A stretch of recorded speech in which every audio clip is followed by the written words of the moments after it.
بسم اللہ الرحمن الرحیم الحمد للہ ذی العز الشامخ المنیف ذی الجلال البازخ العظیم ذی الملک الفاخر القدیم مالک الاملاکی مفلک الافلاکی مسخر الشمس والقمر مکور اللیل والنہار مکور النہار علی اللیل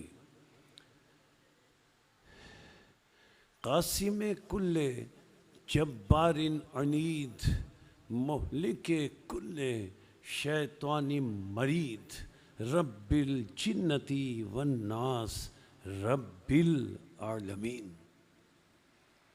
لا يسخره صراخ المستصرخین لا يبرمه الحاح الملحین العاصم للصالحین موفق للمفلحین مولا العالمین انزل السکینة على قلوب المؤمنین جلت عظمته الصلاة والسلام على النبی الأمی العربی الہاشمی القرشی المکی المدنی الابتحی المطلبی ابی القاسم محمد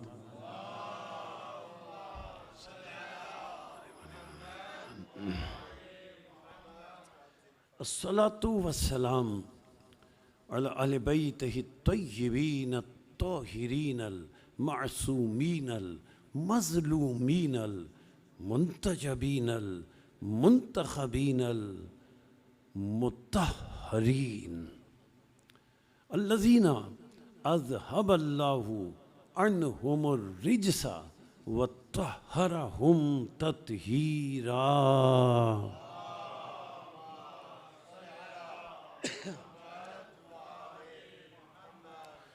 اما بعد فقد قال الحکیم فی محکم کلامہ المتین وخطابہ المبین ہوا اصدق الصادقین وقولہ الحق لأنہ ہوا معلن الحق بالحق بسم اللہ الرحمن الرحیم الذین يتبعون الرسول النبي الأمي الذي يجدونه مكتوبا عندهم في التوراة والإنجيل يأمرهم بالمعروف وينهاهم عن المنكر ويحل لهم الطيبات ويحرم عليهم الخبائث يضع عنهم إسرهم والأغلال التي كانت عليهم فالذين آمنوا به وعزروه ونصروه واتبعوا النور الذي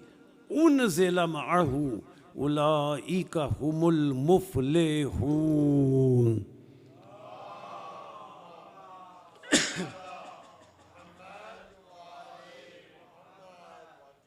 قرآن مجید کا 7واں سورہ سورہ مبارکہ اعراف 157ویں آیت وافی ہدایہ اللہ کا ارشاد گرامی ہے کہ اللہ کی نظر میں لائق تعریف ہیں وہ لوگ جو اتباع کرتے ہیں اس کی جو رسول بھی ہے نبی بھی ہے امی بھی ہے اور جس رسول کی شان یہ ہے کہ اس کا ذکر اللہ نے توریت میں بھی رکھا انجیل میں بھی رکھا اس رسول کی فضیلت یہ ہے کہ یہ امر بالمعروف کرنے آیا نہی عن المنکر سے کے لیے اس دنیا میں تشریف لایا اس رسول کی عظمت یہ ہے کہ یہ رسول جہاں پاکیزہ شے دیکھتا ہے اسے حلال قرار دے دیتا ہے جہاں خبائث دیکھتا ہے اسے حرام قرار دے دیتا ہے سنو میرے اس رسول کی شان یہ ہے کہ یہ غلامی کی زنجیروں کو کاٹنے آیا ہے اے لوگوں تمہارا فرض ہے کہ ایسی شان والے رسول پر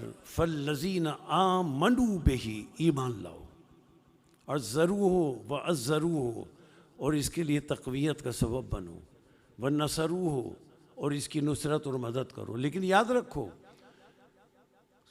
صرف رسول کی اتباع اور ایمان سے تمہیں نجات نہیں مل سکتی۔ اگر تم آخرت میں فلاح چاہتے ہو، کامیابی چاہتے ہو، نجات چاہتے ہو، جنت چاہتے ہو، جہنم سے بچنا چاہتے ہو، تو رسول کی اتباع اور پیروی کے ساتھ، رسول پر ایمان لانے کے ساتھ، وَاتَّبَعُوا النُّورَ الَّذِي، اس نور کی اتباع اور پیروی کرو جو نور میرے رسول پر نہیں، میرے رسول کے ساتھ ساتھ نازل ہوا ہے۔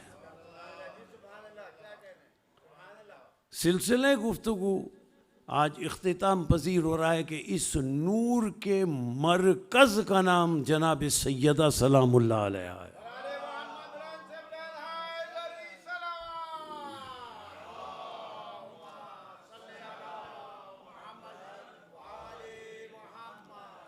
دیکھیے قرآن مجید میں نور کا مرکز کون ہے؟ Be be. قرآن مجید میں بہت ساری آیتیں ایسی ہیں کہ جن سے یہ ثابت ہوتا ہے کہ اہل بیت اور جناب سیدہ سلام اللہ علیہ معصوم اور معصومہ ہیں۔ آیت قرآن کی دلیل ہیں اس بات پر کہ جن پر لفظ اہل بیت کا اطلاق ہو اور اہل بیت کے مرکز کا نام ہم فاطمہ و ابوہا و بعلہا و بنوہا، اہل بیت کا مرکز سیدہ اور اہل بیت۔ قرآن مجید کی بہت سی آیتیں ایسی ہیں جو پیش کی جا سکتی ہیں کہ جن میں یہ ثابت ہوتا ہے کہ جس پر لفظ اہل بیت کا اطلاق ہوگا اس کا معصوم ہونا ضروری ہے۔ اگر وہ درجنوں آیتیں نہ بھی پڑھی جائیں اور اگر ایک آیت سے دلیل دی جائے، اللہ اگر وہ درجنوں آیتیں قرآن میں نازل بھی نہ فرماتا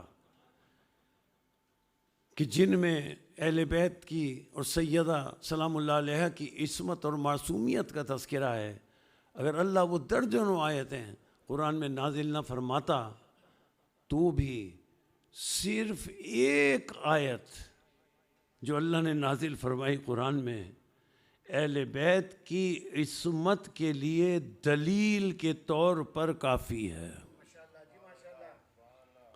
اور اس آیت کا ہر پہلو یہ بتاتا ہے کہ یہ ہستیاں معصوم ہیں، وہ معروف آیت ہے۔ اگر صرف یہ آیت ہوتی تو بھی کافی تھی ان کی عصمت کی، ان کے معصوم ہونے کی دلیل کے طور پر۔ اور وہ آیت بڑی معروف آیت ہے، سب کو یاد ہے، سورہ احزاب کی آیت ہے، 33واں سورہ، آپ سمجھ گئے ہوں گے۔ وہ آیت ہے انما یرید اللہ لیذھب عنکم الرجس اہل البیت ویطہرکم تطہیرا۔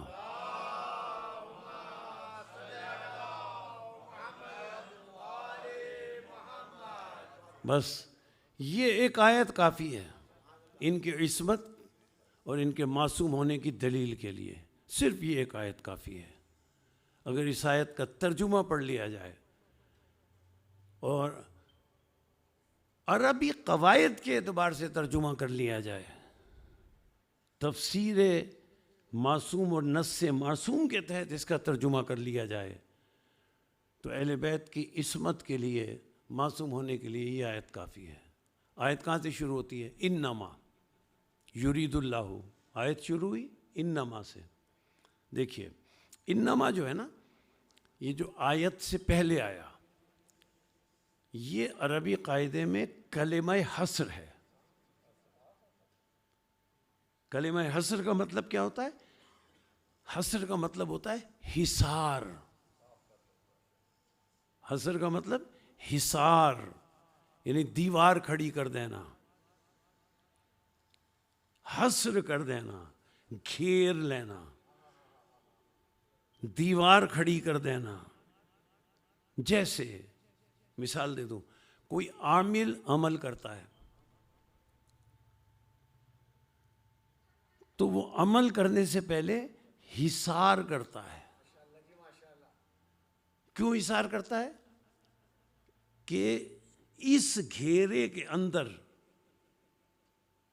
جو وہ حصار کر رہا ہے، اس گھیرے کے اندر کوئی غیر اور کوئی شیطانی قوت داخل نہ ہو سکے۔ وہ حصار کیوں کرتا ہے؟ کہ کوئی غیر اس میں داخل نہ ہو سکے۔ تو انما اس کا لفظی ترجمہ کیا ہے عربی قاعدے میں؟ پہلا ترجمہ کلمہ حصر، یعنی اللہ نے آیت کے نازل ہونے سے پہلے جو کچھ آیت میں بیان کرنا تھا، اللہ نے اس سے پہلے انما کہہ کر حصار قائم کیا، اور حصار قائم کر کے یہ بتایا کہ اس انما کے بعد جن اہل بیت کا میں ذکر کر رہا ہوں، اس انما کی وجہ سے کوئی غیر معصوم اور کوئی نجس اس میں داخل نہیں ہو سکتا۔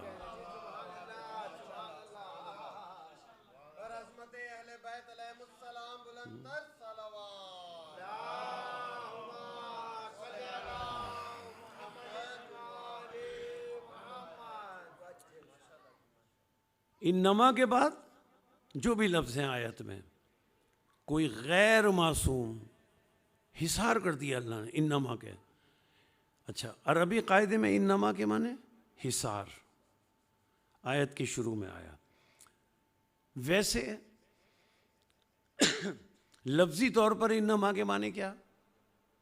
یہ تو آپ لغت میں دیکھ لیں، لغت نہ تو شیعہ ہے نہ غیر شیعہ، لغت نے تو ایک ہی معنی بتائے ہیں۔ یہ تو کلمہ حصر ہے، عربی قاعدہ حصار، یہ بھی عربی قاعدہ ہے۔ عربی قاعدہ بھی اس کا تعلق نہ مسلک تشیع سے ہے نہ مسلک غیر تشیع سے ہے۔ اب اس کے معنی دیکھیں انما کے عربی لغت میں، لغت بھی غیر جانبدار ہے۔ انما کے معنی ہم نے دیکھے لغت میں۔ اب انما کے کتنے معنی ملے دیکھیں۔ یہ انما ہے یرید اللہ سے پہلے، آیت تطہیر سے پہلے، ذہن میں رکھیں۔ اب اس کے کتنے معنی ملے؟ پہلا معنی، انما کے پہلے معنی، جس جملے سے پہلے انما آ جائے تو انما کے بعد جملے میں جو بات کی جا رہی ہے، لفظ انما کے بعد جملے میں جو بات کی جا رہی ہے، اس انما کے شروع میں آ جانے کی وجہ سے انما کے بعد آنے والے جملے کے معنی یہ بنتے ہیں اس کے سوا کچھ نہیں۔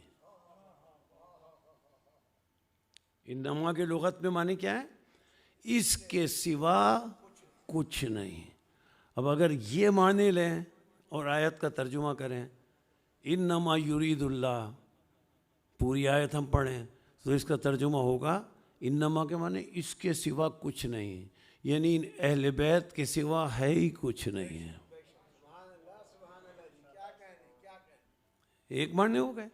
اچھا، دوسرے معنی اس کے جو لغت میں موجود ہیں، دوسرے معنی ہیں صرف اور صرف، بس۔ انما کے معنی بس، بس اور بس، بس یہ۔ اب اگر انما کے معنی ہم لفظی طور پر یہ کریں بس اور بس، تو ترجمہ کیا ہوگا؟ انما یرید اللہ لیذھب عنکم الرجس اہل البیت، بس اور بس یہ اہل بیت پاک ہیں۔ بس ایک اور معنی بتا کے بات کو آگے بڑھاؤں۔ اگر انما کسی عربی جملے سے پہلے آئے تو ایک معنی اور ہے انما کے، میں ان معنوں کو منطبق کر رہا ہوں یہاں۔ اگر کسی جملے سے پہلے انما آئے تو انما کے بعد جملے میں جو بات کی جا رہی ہے، انما کے شروع میں آنے کی وجہ سے جو بات انما کے بعد کی جا رہی ہے اس کے معنی ہوں گے اس جیسا کوئی نہیں۔ انما کے معنی کیا ہوں گے؟ اس جیسا کوئی نہیں. 3-4 آیتیں پڑھ کے مثال دے دوں تاکہ بات سمجھ میں آ جائے کہ انما کے معنی اس جیسا کوئی نہیں. جہاں انما شروع میں آ جائے، عربی جملے کے آیت کی شروع میں آ جائے، اس کے بعد انما کے بعد جو کچھ ہے اس کا ترجمہ کریں آپ، اس جیسا کوئی نہیں. اب میں مثال دے رہا ہوں ان آیتوں کی جن کے شروع میں انما آیا، تاکہ آپ وہ معنی کر سکیں.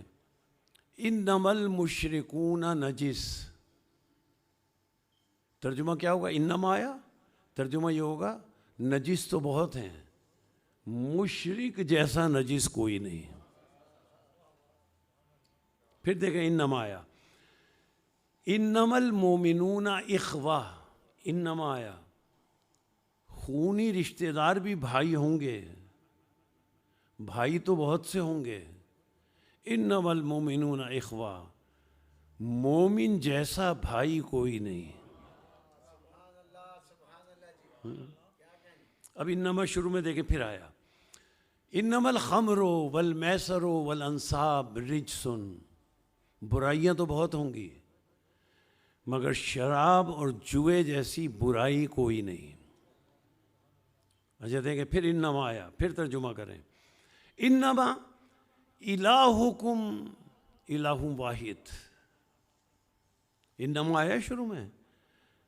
اللہ تو لوگوں کی نظر میں بہت ہوں گے مگر اللہ جیسا اللہ کوئی نہیں. انما آیا. اچھا پھر انما آیا، دیکھیں انما انا بشر مثلکم، انما آیا شروع میں. انما انا بشر مثلکم، بشر تو بہت ہوں گے، میرے رسول خاتم جیسا بشر کوئی نہیں ہے.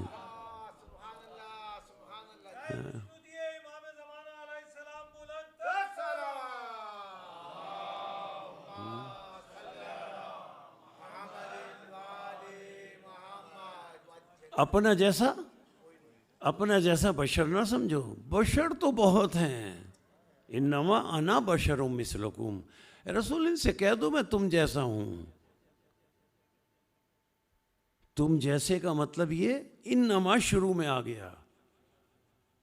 بشر ہوں لیکن رسول جیسا بشر کوئی نہیں.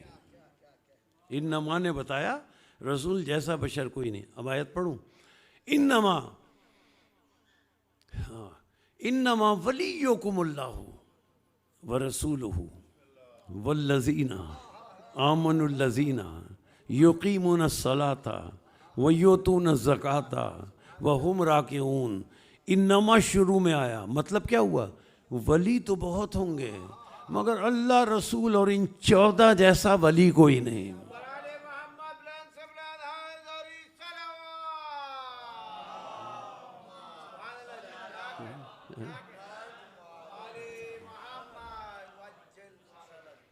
اچھا پڑھیں اب آیت پڑھیں جو میں نے شروع میں پڑھی، اس کا ترجمہ اب کریں.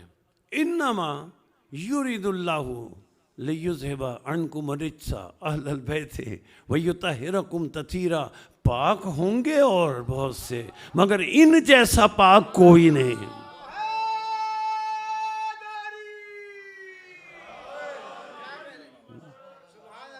پاک ہوں گے بہت سے لیکن ان جیسا پاک کوئی نہیں. انما شروع میں آ گیا. اچھا انما کے بعد کیا آیا؟ بس یہ آیت ہی ان کی عصمت کی دلیل ہے. انما کے بعد کیا آیا؟ یریدو. یریدو. اب یریدو میں جو یہ فعل ہے یہ ہے مستقبل کا مضارع کا فعل. میں تو درس سمجھ کر بات کر رہا ہوں. یہ مستقبل کا مضارع کا فعل، اور مضارع کے معنی یہ ہوتے ہیں زمانہ حال، زمانہ مستقبل. عربی میں، اردو میں تو ماضی حال مستقبل ہے. ماضی الگ ہوتا ہے، حال الگ ہوتا ہے، مستقبل الگ ہوتا ہے. لیکن عربی میں ماضی الگ ہوتا ہے لیکن حال اور مستقبل کو مضارع کہتے ہیں. تو یہ یریدو ہے مضارع کا صیغہ، انما کے بعد کیا ہے؟ یریدو. یریدو کے بعد کیا ہے؟ یرید اللہ.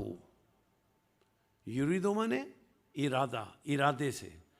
انما یرید اللہ، اللہ فرماتا ہے یہ اللہ کا ارادہ ہے. اللہ مضارع ہے نا، اللہ ارادہ کرتا ہے، یہ اللہ کا ارادہ ہے. اللہ ارادہ کرتا ہے حال. کون ارادہ کرتا ہے؟ اللہ. ارادہ کس کا ہے؟ اللہ کا.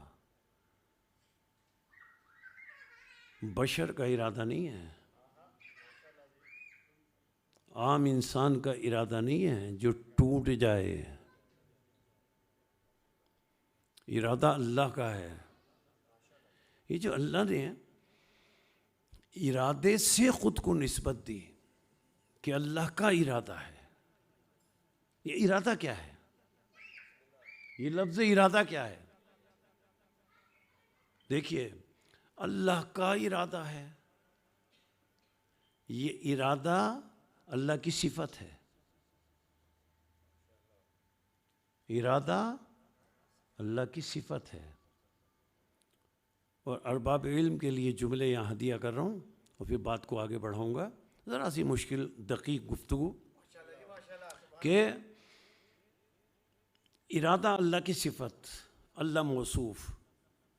ٹھیک ہے؟ اچھا، بلکہ اختصار کر کے عرض کر دوں، جتنی بھی اللہ کی صفتیں ہیں، جتنی بھی اللہ کی صفتیں ہیں اور جتنی صفتوں کا اللہ موصوف ہے، ارادہ، رحمان صفت، رحیم صفت، مالک صفت، اللہ کی ملک صفت، قدوس صفت، مومن صفت، مومن صفت، مہیمن صفت، عزیز صفت، جبار صفت، المتکبر صفت، باری صفت. جتنی صفتیں اللہ کی ہیں، جتنی بھی صفتیں ہیں، ارادہ صفت. بڑی توجہ کیجیے گا، یہ میں آج درس کے طور پر گفتگو کرنے کی سعادت حاصل کر رہا ہوں. جتنی بھی اللہ کی صفتیں ہیں، ارادہ، رحمان، رحیم، مالک، ملک، قدوس، جلال، باری، صمد، رحمان، رحیم، جتنی صفتیں اللہ کی ہیں، یہ علم کلام کا متفقہ اصول ہے. صرف شیعہ مسلک کا نہیں، غیر شیعہ مسلک کا بھی. تمام متکلمین نے اللہ کی صفتوں کے بارے میں لکھا. ارادہ صفت، رحمان صفت، رحیم صفت، یہ تمام صفتیں علم کلام کے متکلمین نے تمام صفتوں کے بارے میں لکھا کہ جتنی اللہ کی صفتیں ہیں وہ اس کی ذات کا عین ہے. جتنی اللہ کی صفتیں ہیں وہ اس کی ذات کا عین ہے. کیا مطلب؟ صفت کوئی بھی ہو اس کی اللہ کی، یہ عقیدہ شیعت کا ہے. صفت جو بھی اللہ کی ہو اس سے جدا نہیں ہے، اس کی ذات کا حصہ ہے. حصہ کہہ لیں. جتنی اللہ کی صفتیں ہیں اس کی ذات کا عین ہے، اس کی ذات کا حصہ ہیں، الگ سے نہیں ہے. رحمان ہونے کی صفت اللہ نے رحم کی صفت حاصل نہیں کی، رحیم کی صفت حاصل نہیں کی، ارادے کی صفت حاصل نہیں کی، خالق کی صفت حاصل نہیں کی، باری کی صفت حاصل نہیں کی. کوئی صفت اللہ نے کہیں سے حاصل نہیں کی، وہ اس کی ذات کا عین ہے. تمام صفتیں اس کی ذات کا حصہ ہیں. اب حصے کا مطلب کیا ہوا؟ ذات کے عین کا مطلب کیا ہوا؟ یعنی ذات کے عین ہونے کا مطلب یہ ہوا کہ اس نے یہ صفتیں حاصل نہیں کی، تو اس کا مطلب یہ ہوا کہ چونکہ یہ صفتیں اس کی ذات کا عین ہے، اس لیے چاہے اللہ کہہ لو اسے، چاہے رحمان کہہ لو، رحمان اللہ ہے، اللہ رحمان ہے، چاہے رحیم کہہ لو، چاہے اللہ کہہ لو، اللہ رحیم ہے، رحیم اللہ ہے،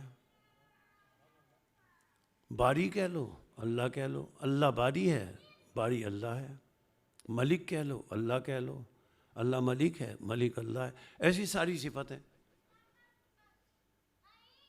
ارادہ کہہ لو، اللہ کہہ لو، اللہ کہہ لو، ارادہ کہہ لو۔ کیا مطلب ہوا؟ مطلب یہ ہوا کہ یہ اس کی عین ذات ہے۔ اب جو میں بات کہنا چاہتا ہوں اس پر توجہ کیجیے گا، یہ تمام صفتیں اس کی عین ذات ہیں، عین ذات۔ ارادہ کہہ لو یا اللہ کہہ لو، رحمان کہہ لو یا اللہ کہہ لو، رحیم کہہ لو یا اللہ کہہ لو، اس نے حاصل نہیں کی، اس کی ذات کا حصہ ہیں۔ تو کیا مطلب ہوا؟ جب سے اللہ تب سے رحمان، جب سے اللہ تب سے رحیم، اس نے حاصل نہیں کی صفتیں۔ جب سے اللہ تب سے مالک، جب سے اللہ تب سے خالق، جب سے اللہ تب سے ارادہ۔ انسان کی صفتیں ایسی نہیں ہیں۔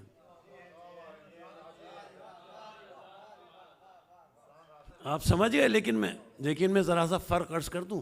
انسان کی صفت، اللہ کی صفتیں جب سے وہ اس کی صفت، اور انسان کے لیے کیا اللہ نے فرمایا؟ دیکھیں انسان کی صفتیں کیا ہیں، بات کو لے جانا جناب سیدہ سلام اللہ علیہا تک کہ انسان کی صفتوں کے بارے میں اللہ نے فرمایا سورہ نحل، قرآن مجید کا 16واں سورہ،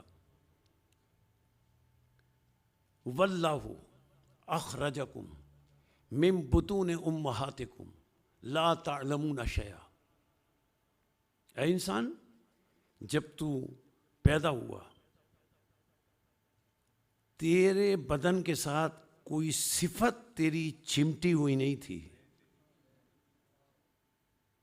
علم تیرے ساتھ چمٹا ہوا نہیں تھا۔ جب تو پیدا ہوا تو صاحب صفت نہیں تھا۔ وجعل، آیت آگے بڑھی، وجعل لکم السمع والابصار والافئدہ لعلکم تشکرون۔ اے انسان، اللہ نے تجھے تیرے پیدا ہونے کے بعد بصارت کی طاقت عطا کی، سماعت کی قوت عطا کی، دل و دماغ کی توانائیاں عطا کی، پھر تو نے صفتیں حاصل کیں۔ تو نے اے انسان سوچا کہ اللہ نے تجھے یہ صفتیں کیوں عطا کیں؟ آیت میں اللہ نے فرمایا میں نے تجھے یہ صفتیں اس لیے عطا کیں لعلکم تشکرون، تاکہ ان صفتوں کو بروئے کار لا کر تو اللہ کی بارگاہ میں شکر ادا کر سکے۔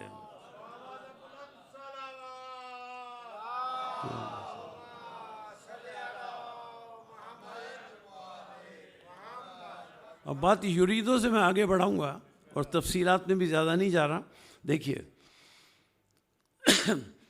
انسان جب پیدا ہوا خاص طور سے ذکر کیا لا تعلمون شیئا، صفت علم تیرے ساتھ نہیں تھی، تو نے شعور کی منزل میں قدم رکھا، بصارت، سماعت، دل و دماغ کی توانائیوں کو استعمال کیا، صفت علم اور دوسری صفتیں تو نے حاصل کی۔ پیدا ہوا تو تیرے پاس کوئی صفت نہیں تھی۔ پیدا جب ہوا انسان، اگر اس وقت اس کے ساتھ صفتیں ہوتی تو وہ صفتیں اس کی ذات کا عین ہوتی ہیں، لیکن جب پیدا ہوا تو صفتیں تھی نہیں۔ تو انسان نے چونکہ بعد میں صفتیں حاصل کی، اس لیے جتنی صفتیں انسان میں پائی جاتی ہیں، ہنر کی، علم کی، یہ ساری صفتیں انسان کی غیر ذات ہیں، غیر ذات ہیں، انسان کی ذات کا غیر ہیں۔ اب دو باتیں طے ہوئی یہاں، اللہ کی جتنی صفتیں عین ذات ہیں، مخلوق کی جتنی صفتیں ہیں غیر ذات ہیں۔ دو باتیں ہی طے ہو گئی۔ اب توجہ کریں نوجوان جملوں پر، پھر دوہرا رہا ہوں۔ اللہ کی جتنی صفتیں ہیں سب عین ذات ہیں. مخلوق جو بھی ہو، مخلوق کی پہچان یہ ہے کہ اس کی جتنی صفتیں ہیں غیر ذات ہیں. جب پیدا ہوا تو صاحب علم نہیں تھا، بعد میں علم سیکھا. مخلوق کی صفتیں غیر ذات ہیں. جب پیدا ہوا تو علم نہیں تھا، نہیں تھا نا، کسی کو علم نہیں تھا. جب پیدا ہوا تو علم نہیں تھا، تو یہ کون ہے؟ یہ کون ہے جو پیدا ہوتے ہی رسول کے ہاتھوں پہ کہتا یا رسول اللہ توریت سناؤں، انجیل سناؤں؟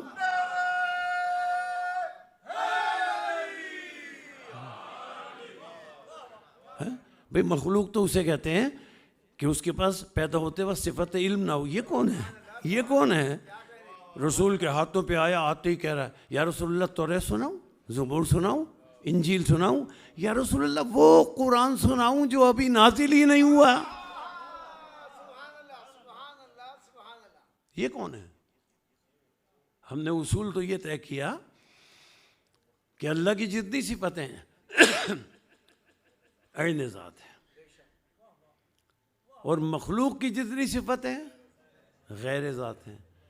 لیکن ہمیں تو یہ نظر آیا کہ علی نے پیدا ہوتے ہی کہا قرآن سناؤں. اچھا سنایا بھی کیا؟ بات آ گئی ہے تو عرض کر دوں، سنایا بھی کیا؟ سورہ المومنون کی آیتیں سنانی شروع کرتی ہیں، جن کا آغاز ہوتا ہے سورہ المومنون کا قد افلح المومنون. میں مولا علی کی خدمت میں عرض کروں، مولا آپ نے یہ سورہ مومنون ہی کی آیتوں کو کیوں منتخب کیا؟ تو مولا جواب دیں گے سورہ مومنون وہی پڑھے گا جو امیر المومنین ہوگا.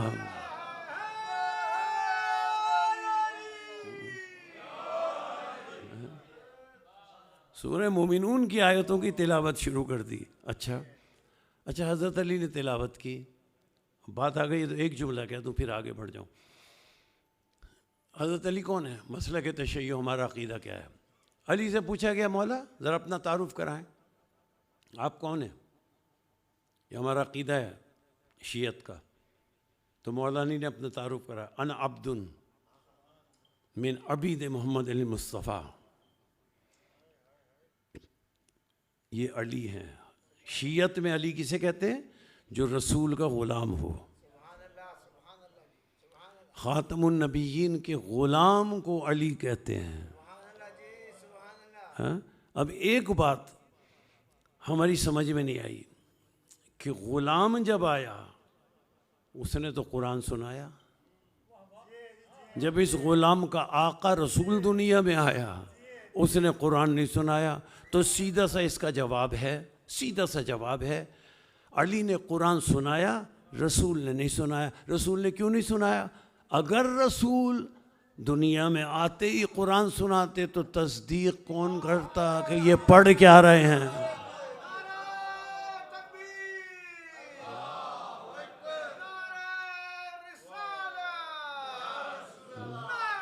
ہے نا؟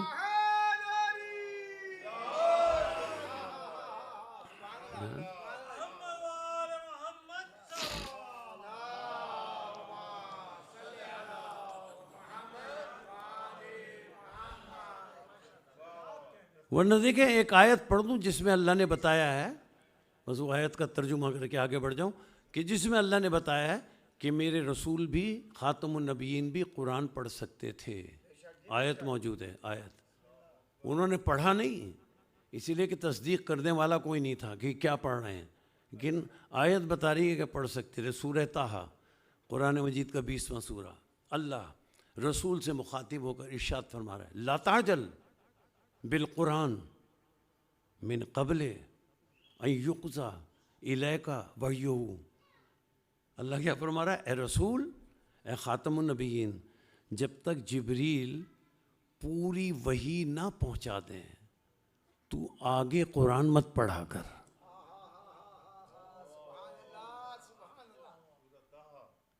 سورہ طٰہٰ 20واں سورہ ہے. جلدی مت کیا کر آگے پڑھنے میں، جب پوری وحی پہنچا دیں جب پڑھا کر. معلوم ہوا رسول کو بھی یاد تھا، علی کو بھی یاد تھا. اچھا، اب بات ارادے کی تھی، اس منزل پر پہنچ گئی. صفت ہے جس کی عین ذات، اسے خالق کہتے ہیں. جس کی صفت غیر ذات اسے مخلوق کہتے ہیں. یہ کیا ہیں؟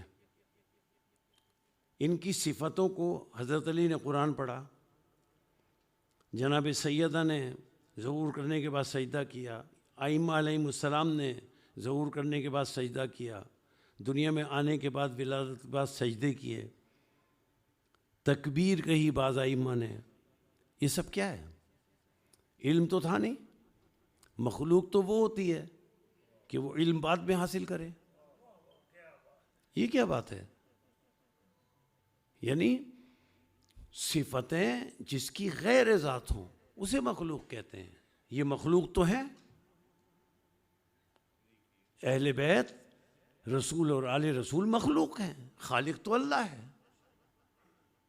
یہ مخلوق ہیں، اس کے باوجود پیدا ہوتے ہی قرآن کی تلاوت کر رہے ہیں. یہ مسئلہ حل نہ ہوتا اگر کشاف حقائق امام جعفر صادق علیہ الصلاۃ والسلام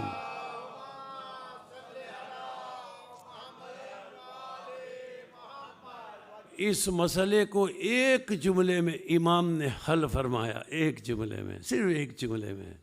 وہ جملہ کیا ہے؟ صرف ایک جملہ. لیکن اس کے لیے یہ دو جملے دوہرا کہ ان کا امام کا تیسرا جملہ عرض کر دوں.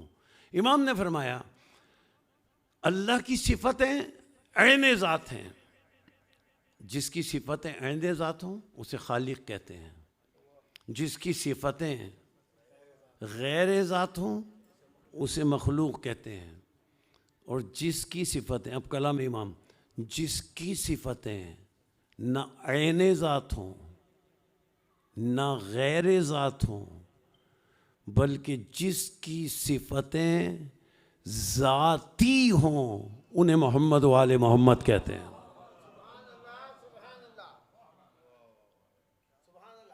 جن کی صفتیں ذاتی ہوں، نہ عین ذات ہوں نہ غیر ذات ہوں. اب اللہ کی صفتیں، میں بات کر رہا تھا اللہ کی صفتوں پر، بات اس منزل تک پہنچ گئی. اب میں وہیں سے پھر شروع کر رہا ہوں بات. اللہ کی ارادہ کیا ہے؟ اللہ کی صفت. صفت کیا ہے؟ عین ذات. عین ذات کا مطلب یہ کہ اللہ کی ذات سے ارادہ الگ نہیں. اللہ کی ذات سے ارادہ الگ نہیں. یعنی ارادہ کہہ لو یا اللہ کہہ لو. اب ترجمہ کریں آیت کا. انما یرید اللہ، اللہ کا یہ ارادہ ہے کہ اہل بیت کو پاک رکھے.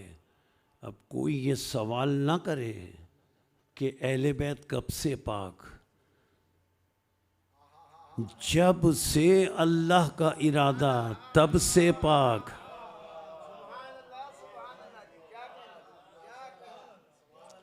جب سے اللہ تب سے ارادہ. جب سے ارادہ تب سے یہ پاک. دربندی تہرانی ایک عالم ہے نا، ان سے کسی شخص نے سوال کیا. ایک ان کا جملہ عرض کر دوں. آیت میں چونکہ انما یرید اللہ، یرید ہے نا، یرید فعل مضارع، تو کسی نے سوال کیا کہ اس کا ترجمہ تو حال بھی ہے مستقبل بھی ہے. تو دربندی تہرانی کے بعد ایک جملہ جواب کا. دربندی تہرانی سے کسی نے سوال کیا ذرا یہ بتائیں کہ اہل بیت آیت تطہیر کے نازل ہونے سے پہلے پاک تھے یا اہل بیت آیت تطہیر کے نازل ہونے کے بعد میں پاک ہوئے؟ برجستہ دربندی تہرانی نے کہا مجھ سے پوچھنے کے بجائے تو پہلے بتا کہ کیا اللہ قل هو اللہ احد کے نازل ہونے سے پہلے احد تھا یا بعد میں احد ہوا؟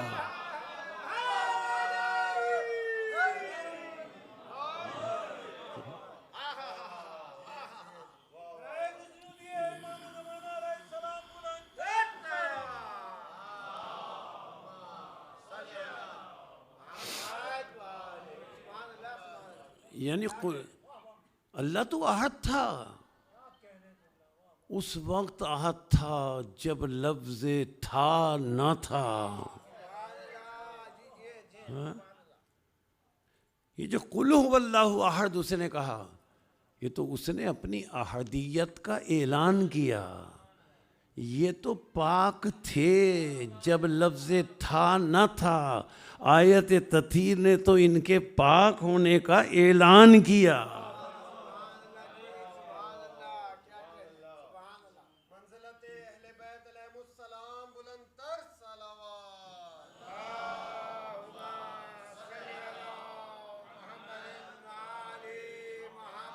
اچھا ایک پہچان بتائی اس میں، اب زیادہ تفصیلات میں جانے کا موقع اور محل نہیں ہے.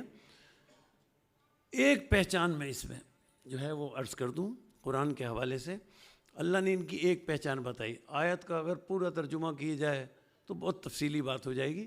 ایک پہچان کا ذکر کروں. انما یرید اللہ لیذھب عنکم الرجس. اللہ نے فرمایا کہ اہل بیت وہ ہیں جن سے میں نے رجس کو دور رکھا ہوا ہے. رجس نجس. ابھی رجس میں قرآن کی آیت سے بھی پڑھتا ہوں کہ رجس کے معنی کیا ہے. رجس کو جن سے دور رکھا ہوا ہے انہیں اللہ نے فرمایا اہل بیت کہتے ہیں. پھر دوہراؤں یہ جملہ.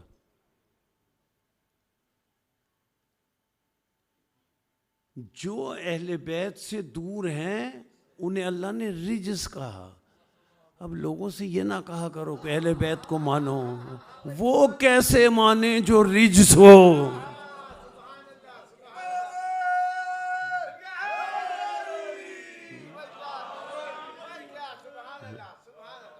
وہ کیسے مانے رجس کو؟ رجس تو ان کے قریب نہیں آ سکتا. اچھا رجس کیا ہے؟ وہ رجس ہیں جو اہل بیت سے مودت نہیں رکھتے. مودت رکھ ہی نہیں سکتے. کل پرسوں کی گفتگو بھی تھی. جو رجس ہے وہ ان سے مودت رکھ ہی نہیں سکتا. ان کی مودت کے لیے شرط ہے ایمان کی اور اعمال صالحہ کی. گفتگو مسلسل ہے. ایمان اور اعمال صالحہ کی. جو رجس ہیں وہ ان سے محبت اور مودت رکھ ہی نہیں سکتے. اچھا لیکن اب طے کیسے ہو؟ اللہ نے فرمایا اہل بیت وہ ہیں کہ جن سے رجس دور کو میں نے رکھا ہے. رجس ان سے دور ہے. اب ہمیں تفسیر اور روایت میں جائے بغیر یہ طے کرنا ہے کہ وہ اہل بیت جنہیں اللہ نے اہل بیت قرار دیا اور جن کے لیے کہا کہ اہل بیت وہ ہیں جن سے رجس دور ہے. آئیے ہم قرآن سے پوچھیں کہ وہ کون سے اہل بیت ہیں. روایت پیش کریں گے تو سب دعویٰ کریں گے. سب کہیں گے کہ جی ہمارے پیشوا ہیں رجس سے دور. اللہ نے یہ بتایا نا اہل بیت اسے کہتے ہیں جو رجس سے دور ہیں. آئیے قرآن سے پوچھ لیں رجس کیا ہے. جو قرآن رجس بتائے اس رجس سے جو ہمیشہ دور رہا ہو اسے اہل بیت کہتے ہیں. جو قرآن رجس بتائے، پھر جملہ دوہرا رہا ہوں، اس رجس سے جو ہمیشہ دور رہا ہو اسے اہل بیت کہتے ہیں. اب قرآن سے پوچھیں رجس کیا ہے. میں نہیں ترجمہ کر رہا. کسی بھی مسلک کے قرآن کے ترجمہ کرنے والے کا ترجمہ پڑھ لیں. سورہ الحج 22واں سورہ. رجس کیا ہے؟ اللہ نے فرمایا فَاجْتَنِبُوا الرِّجْسَ. رجسا وہی رجس کا لفظ رے جیم سین. فَاجْتَنِبُوا الرِّجْسَ من الاوثان. اللہ فرماتا ہے بتوں کے آگے جھکنے کے رجس سے بچو. بتوں کے آگے جھکنے کے رجس سے بچو. یعنی اللہ نے بتایا کہ بتوں کے سامنے جھکنے والا جو ہے اسے رجس کہتے ہیں. اللہ نے فرمایا اہل بیت رجس سے دور ہیں. وہ اہل بیت میں آ ہی نہیں سکتا جس نے کبھی بتوں کے آگے سجدہ کیا ہو.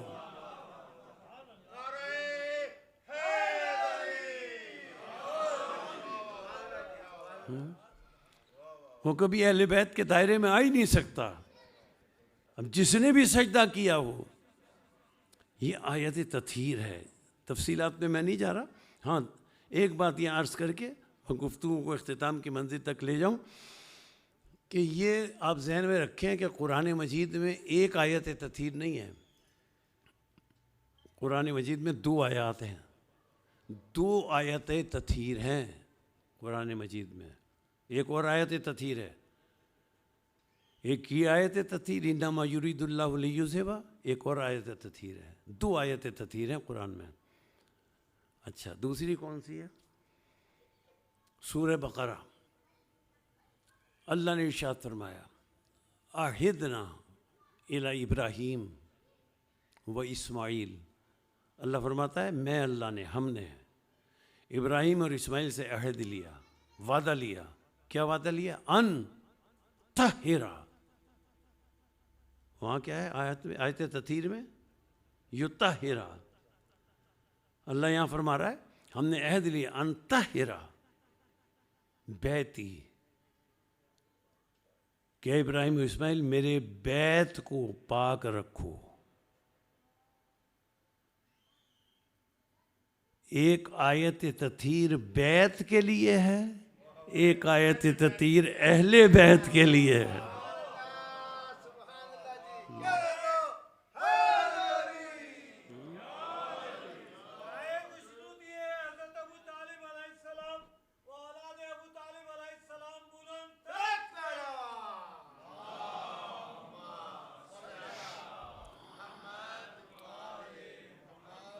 دو ہوئی نا آیت تطہیر. ان دونوں میں فرق کیا ہے؟ عہدنا الی ابراہیم و اسماعیل ان طہرا بیتی. ابراہیم اور اسماعیل دونوں معصوم نبی، معصوم رسول. ان سے اللہ نے فرمایا بیتی، میرے بیت کو پاک رکھو. بیت کو، یہ آیت تطہیر بیت کے لیے. بیت کے طہارت کی ذمہ داری اللہ نے معصوم نبیوں کے سپرد کی، اور اہل بیت کی طہارت کی ذمہ داری قیامت تک اللہ نے خود لی.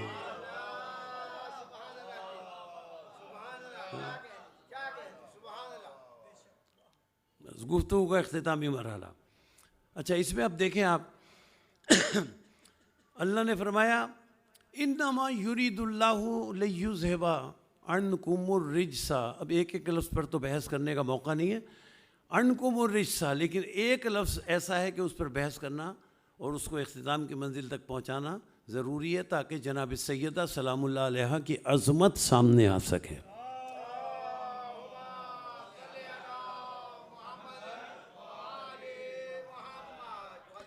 اچھا دیکھیں ایک لفظ ایسا ہے انما یرید اللہ لیذھب عنکم الرجس. وہ لفظ کون سا ہے؟ اہل البیت.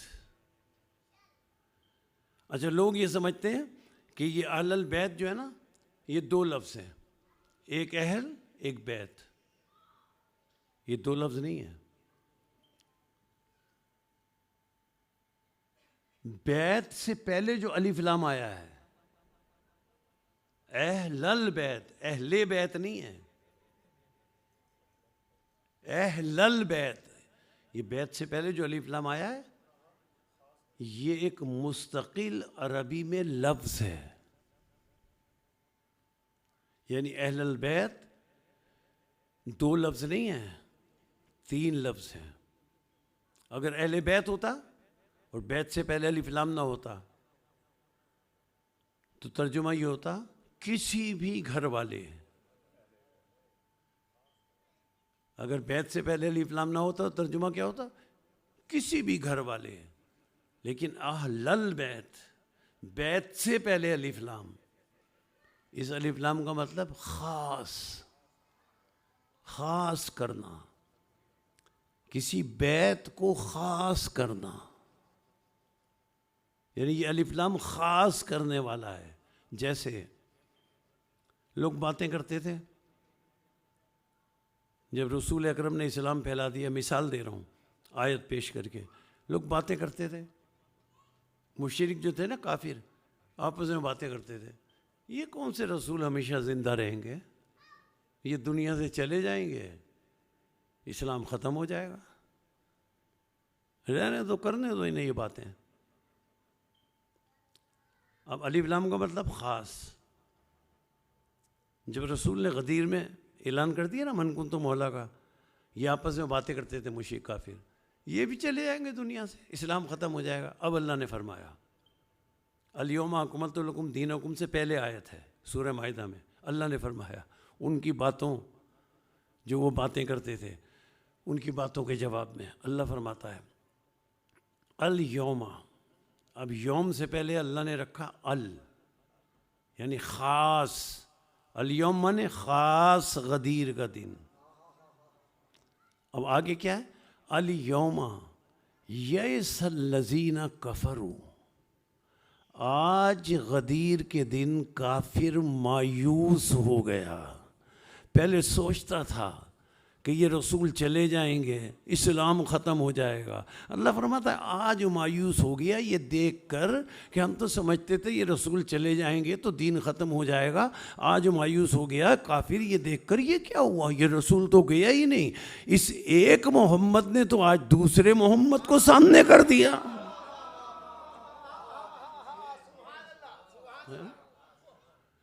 اسی محمد کا تسلسل قیامت تک امام مہدی کی صورت میں موجود ہے۔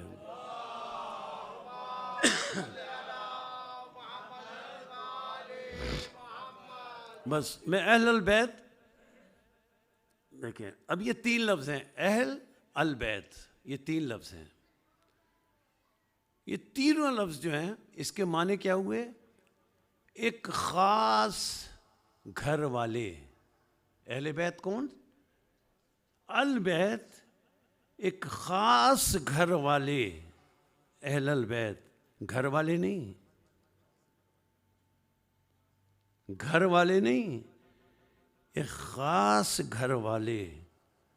ابھی اللہ نے اہل البیت کیوں کہا؟ خاص گھر والے، خاص گھر والے۔ دیواروں کے گھر میں تھے رسول، اللہ نے فرمایا اہل البیت، خاص گھر والے۔ دیواریں تھیں جس گھر میں تھے رسول،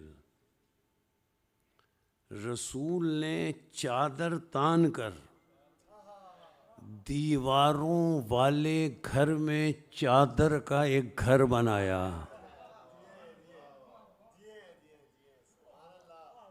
دیواروں والے گھر میں چادر کا ایک گھر بنایا۔ رسول جانتے تھے خاص گھر والوں کے لیے آیت آنے والی ہے، جبریل آئے، آیت لے کر جبریل آئے، تفصیلات میں نہیں جا رہا، آیت لے کر جبریل آئے، دیواروں والے گھر میں داخل ہوئے۔ اگر جبریل دیوار سے داخل ہونے کے بعد آیت تطہیر پڑھ دیتے، جتنے دیوار کے اندر گھر والے تھے سب اہل بیت بن جاتے۔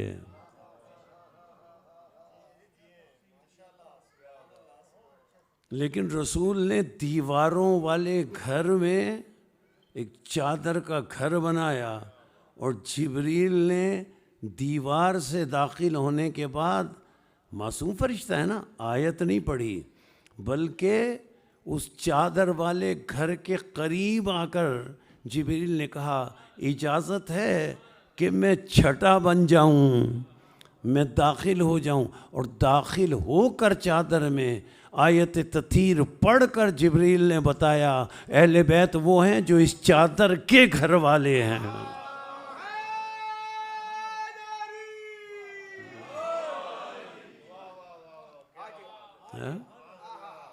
اہل بیت وہ ہیں جو اس چادر کے گھر والے ہیں۔ اب رسول نے فرمایا لحمہم لحمی دمہم دمی، دیکھو ان کا گوشت میرا گوشت ہے، ان کا خون میرا خون ہے۔ انا حرب لمن حاربہم وسلم لمن سالمہم وعدو لمن عاداہم، جس نے ان سے محبت کی اس نے مجھ سے محبت کی، جس نے ان سے دشمنی کی اس نے مجھ سے دشمنی کی۔ کس نے کی دشمنی؟ بہار الانوار میں جملے موجود ہیں.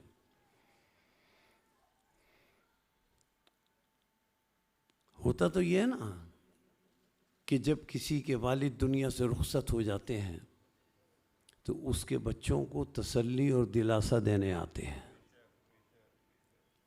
آپ نے دیکھا بہار الانوار کے عجیب جملے ہیں. خاتم النبیین کے دنیا سے جانے کے بعد میں نے کل بھی عرض کیا تھا، جناب سیدہ سلام اللہ علیہ نے یہ جملے کہے، صبت علی مصائب لو انہا صبت علی الایام سرنا لیالیا. مجھ پر ایسے مصائب پڑے کہ اگر دنوں پر پڑتے تو وہ راتوں میں تبدیل ہو جاتے. بہار الانوار کے جملے ہیں جو آپ کی آنسوؤں کی نظر کر رہا ہوں. والد کے دنیا سے جانے کے بعد دلاسا دیا جاتا ہے، تعزیت کی جاتی ہے.